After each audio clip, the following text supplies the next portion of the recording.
Hello दोस्तों, मैं आपका दोस्त प्रदीप कुमार मिश्रा फिर आपके लिए एक रोचक भरी कहानी लेकर आया हूँ। दोस्तों, आज की हमारी कहानी है कि मनुष्य में कर्म, भाग्य और बुद्धि तीनों में कौन प्रबल होता है, कौन ज़्यादा किसका महत्व होता है। दोस्तों, इसी के लिए मैं एक छोटी सी कहानी लेकर आया हूँ। उम्मीद है आपको पसंद आएगा। वीडियो को पूरा देखिएगा, आपको अच्छा लगेगा।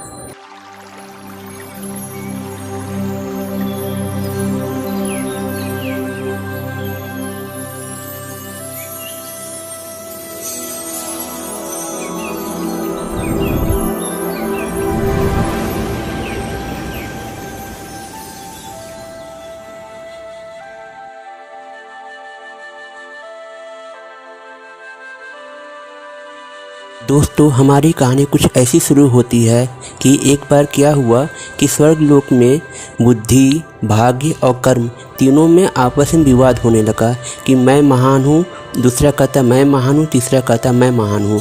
और जो है तीनों का विवाद जो है समाप्त नहीं हो रहा था। तीनों मनुष्य के लिए ज़रूरी हैं। तो उसके बाद जो है वहीं पे नारद जी जा रहे थे। नारद जी आए, कहें क्या बात है, आप तीनों लोग क्यों विवाद में लगे हुए हैं। तो तीनों लोग कहें कि अब आप ही हमारा निर्णय कीजिए कि हम लोग में से कौन महान है। तो नारद जी मुस्कुराए और कहें ठीक है, मैं बताता हूँ। पृथ्वी लोक पे एक आम आदमी आप लोग लीजिए और एक एक करके सब लोग उसके पास जाइए। जिसके जाने पे उस आदमी का जो है विकास अगर अच्छा होता है वह महान हो जाएगा। और उसके बाद नारद जी वहाँ से चले गए। तब तीनों लोग पृथ्वी लोक में देखे तो उनको एक गरीब लकड़हारा दिखाई दिया और वो काफ़ी गरीब था। वो जंगल में जाकर लकड़ी काटता था। तो तीनों लोग आपस में बात किए कि हम लोग एक एक हफ्ता उसके शरीर के अंदर में रहेंगे और जिसके रहने पे इस मनुष्य का विकास सबसे ज़्यादा होगा वो महान हो जाएगा। और यह बात सबको माननी पड़ेगी। तीनों लोग राज़ी हो गए। उसके बाद कर्म ने कहा मैं कर्म हूँ, देखो मैं जाके इसका पहले कैसे विकास करता हूँ। और कर्म जो है तुरंत वहाँ से चला और उस लकड़हारे के अंदर में समा गया। कर्म के आने पे उस लकड़हारे की ताकत दुगनी हो गई। वह रोज़ से ज़्यादा लकड़ी काट के गिरा दिया और जो है उसको काफ़ी खुशी हुई कि अरे वाह, मैंने इतनी लकड़ियाँ गिरा दिया। लेकिन वह लकड़ी को जो है उठा नहीं पाया, क्योंकि जितना वो अपने हाथ में उठा पाता उतनी ही लकड़ी ले के घर जाता था। तो वह जितना रोज़ लकड़ी लेके जाता था उतना ही लेके आया और बाज़ार गया, बेचा और उतने पैसा उसको मिला। ऐसे ऐसे 7 दिन वो कर्म उसके अंदर रहा और वो 7 दिन वो ज़्यादा से ज़्यादा लकड़ी काटता था। लेकिन वो जितना उसके हाथ में आता था वही वो बाज़ार में ले जाकर बेचता था। उसके बाद कर्म जो है वापस स्वर्गलोक वापस आ गया। उसके बाद भाग्य की पारी आई। भाग्य ने कहा कर्म ने तो इसको अमीर नहीं बना पाया, अब मैं जाता हूँ, देखो इसको कैसे अमीर बनाता हूँ। और भाग्य उस लकड़हारे के अंदर में समा गया। तो उसने जो है उसकी तुरंत एक लॉटरी लग गई और लॉटरी लग जाने से उसके पास ढेर सारा पैसा आ गया। और पैसा आ जाने के बाद जो है वह पैसा फिजूल खर्च करने लगा। और पैसे को रोकने के लिए उसके पास न ज्ञान था और ना ही उस पैसे को सही जगह यूज करने के लिए कर्म था, क्योंकि कर्म तो उसके शरीर से निकल चुका था। वह आलसी हो गया था। ऐसे क्या हुआ कि धीरे धीरे करके उसका सारा पैसा ख़त्म हो गया और वो जैसा था वैसा ही फिर से हो गया। बाद भाग्य का समय समाप्त हो गया। भाग्य फिर स्वर्ग लोग वापस आ गया। तो वह भी उदास होकर बैठ गया। तो बुद्धि ने कहा देखो भाई, कर्म तुम भी गए और भाग्य तुम भी गए, लेकिन इसका विकास नहीं हुआ। अब देखो मैं जाता हूँ, क्या करता हूँ।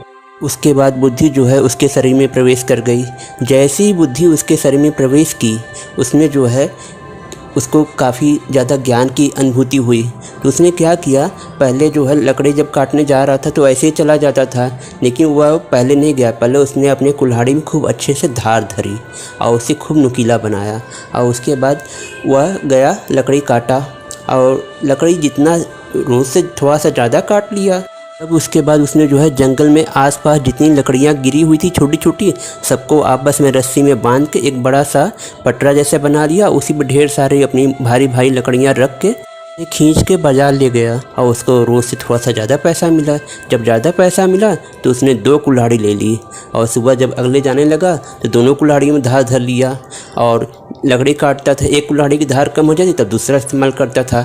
ऐसे ऐसे क्या हुआ, उससे दूसरे दिन उससे भी ज़्यादा लकड़ी काटा और फिर उसने वैसे ही लकड़ियों को जोड़ के ढेर सारा पटरा बनाया, उस पर लकड़ी लाद के बाज़ार लेके वो चला गया, क्योंकि वो रस्सी से उसको खींचना होता था, उसे दिक्कत नहीं होती थी।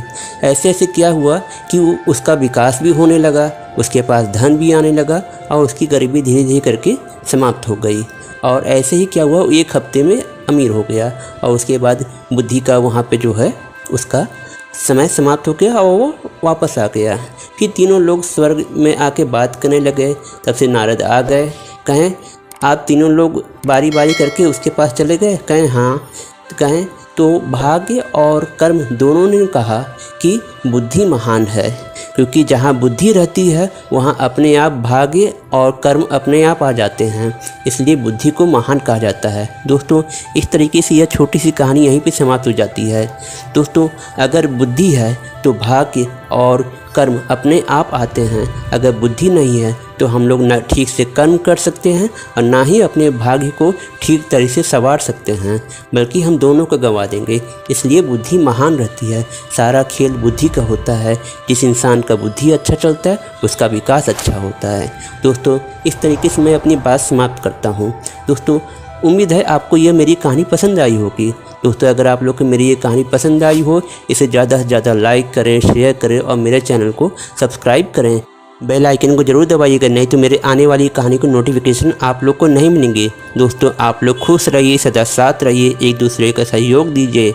अब मुझे इजाज़त दीजिए, अगली कहानी में फिर मिलूँगा। तब तक के लिए नमस्कार।